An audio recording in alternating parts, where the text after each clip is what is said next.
Assalamualaikum warahmatullahi wabarakatuh. Salam sejahtera, salam perpaduan kepada anda di luar sana, konco-koncoku. Welcome to my channel. 2 saat.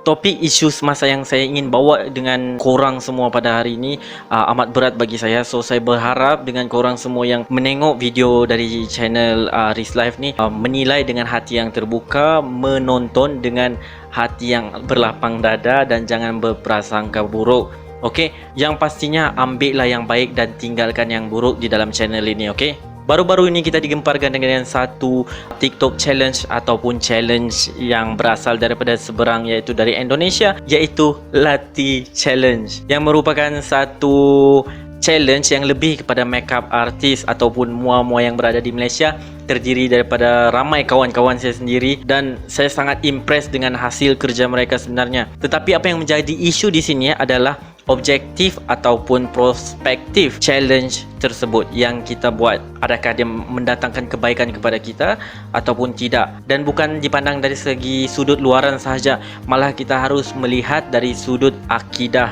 yang pastinya. Sebenarnya bila challenge ni menjadi tular, saya pun I have no idea because saya pandang dia dari sudut yang positif. Tapi bila lama kelamaan setelah ramai orang membuat challenge ni dan juga beberapa orang telah menegur secara terbuka mengenai challenge yang semakin tular yang dibuat oleh rakyat Malaysia Muslim khususnya, di antaranya adalah Dai Wan dan juga kita punya selebriti iaitu Faizal Tahir. Okay guys, sebelum kita deep into the issue, elok kiranya kalau anda subscribe dan turn on your notification di bawah supaya mengetahui konten-konten yang saya keluarkan, terutamanya isu semasa yang saya keluarkan pada bila-bila masa sahaja jika ada isu yang viral. Edisi seram setiap hari Khamis dan juga konspirasi jenayah pada hari Ahad. Okey, jom.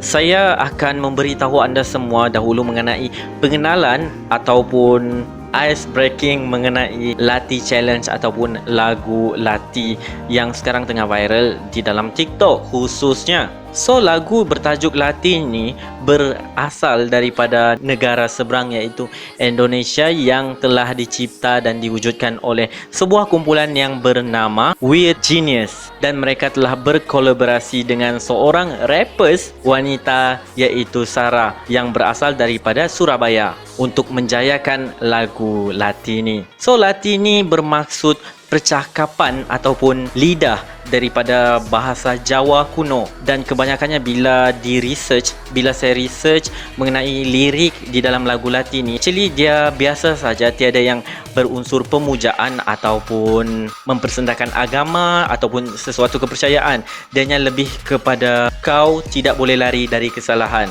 Itu adalah lirik di dalam bahasa Jawa kuno tersebut. Dan konsep di dalam video klip mereka buat ni mungkin dorang ingin perubahan sedikit, iaitu mengikut daripada barat yang di mana ada simbol-simbol mistik seperti dalam video klip Rihanna ataupun Lady Gaga, yang ialah dorang terkenal dengan video-video yang pelik dan out of box dan lebih kepada misteri ataupun mistik. So, apa yang menjadi isu di sini adalah challenge Lati ini tersebut, bila di mana ianya bermula daripada seorang influencer dari Indonesia iaitu Jarna Bagwani, iaitu seorang influencer terkenal yang membincangkan tentang beauty ataupun makeup yang sangat terkenal. Dia share mengenai semua tutorial dan juga kecantikan, dan dia sememangnya memang cantik. Secara peribadi saya sangat impress dengan hasil kerja dia di dalam video tersebut. Tetapi bila difikirkan lama kelamaan, bila orang sudah start untuk mengikuti challenge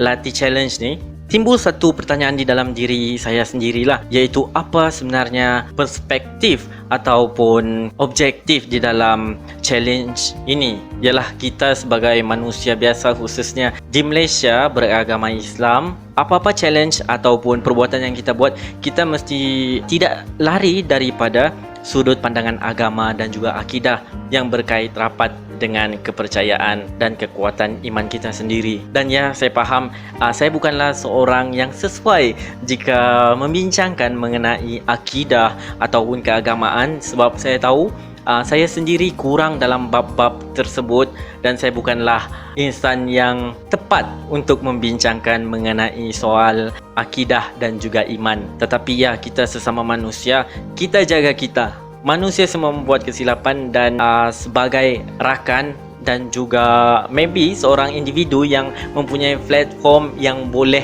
menyalurkan info dan juga teguran, saya rasa saya patut menyampaikan apa yang harus disampaikan. So konsep challenge tersebut perubahan daripada asas makeup and then go to the beauty makeup, go to the traditional makeup, and then tiba-tiba dia akan berubah menjadi syaitan ataupun makhluk yang sangat menyeramkan.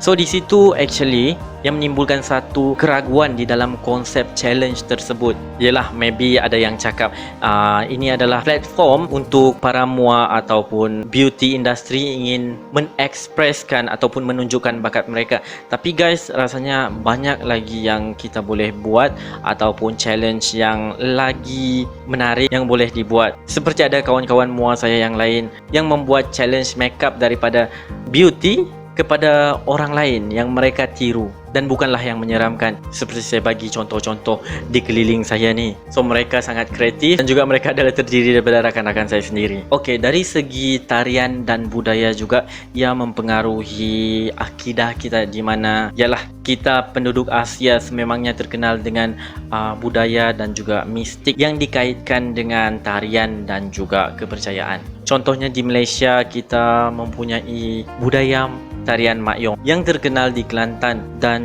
ya, untuk sesiapa yang belum tahu, Mak Yong digunakan untuk membagi hiburan. Dalam masa yang sama juga, tarian tersebut adalah satu ritual dahulunya di mana ingin mengubati orang yang sakit. Di dalam climax of the dance ataupun ritual, orang berkenaan akan menjadi separuh sedar, dan disitulah para makhluk-makhluk halus akan mengambil alih tubuh beliau dan membantu pemujaan tersebut dan mencapaikan hajat mereka lah, sama ada ingin mengubati seseorang ataupun tidak.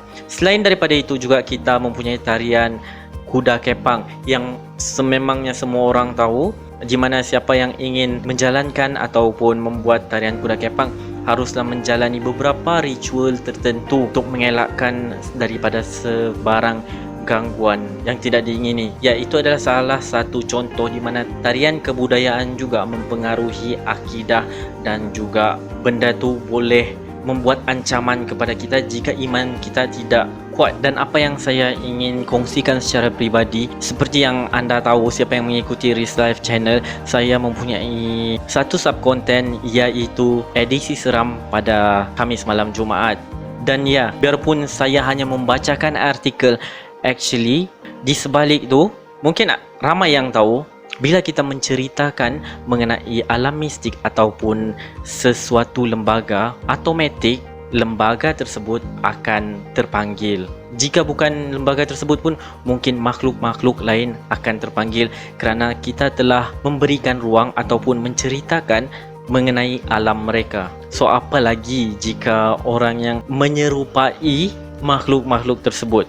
Dan saya sendiri pun untuk syuting konten seram setiap hari Khamis tu, saya akan buat 11 siang kerana ingin mengelakkan dari sebarang gangguan ataupun ya, kata orang, ya, sediakan payung sebelum hujan kan. Dan saya sedar diri saya bukanlah seberani mana. So ya guys, apa yang saya ingin sampaikan di sini bukanlah saya ingin bash ataupun menghentam kawan-kawan saya yang membuat latih challenge. Ya, bagus, mungkin anda boleh ubah bahagian seram tu kepada sesuatu yang agak fun, maybe buat makeup kartun ataupun meniru muka artis dan sebagainya. Tapi janganlah kita sampai menonjolkan sesuatu yang bukan dari alam kita. Lebih baiklah. Dan kepada siapa rakan-rakan di sana yang telah membuat challenge ni, tak apa, mungkin anda tak tahu. Sebagai contoh, artis Malaysia sendiri iaitu Mawar Rashid telah membuat challenge tersebut. Tetapi bila beliau mendapat teguran dari pelbagai pihak, beliau pun telah mendelete video tersebut di laman Instagramnya. So tindakan tu haruslah dipuji kepada Mawar Rashid. Credit to you.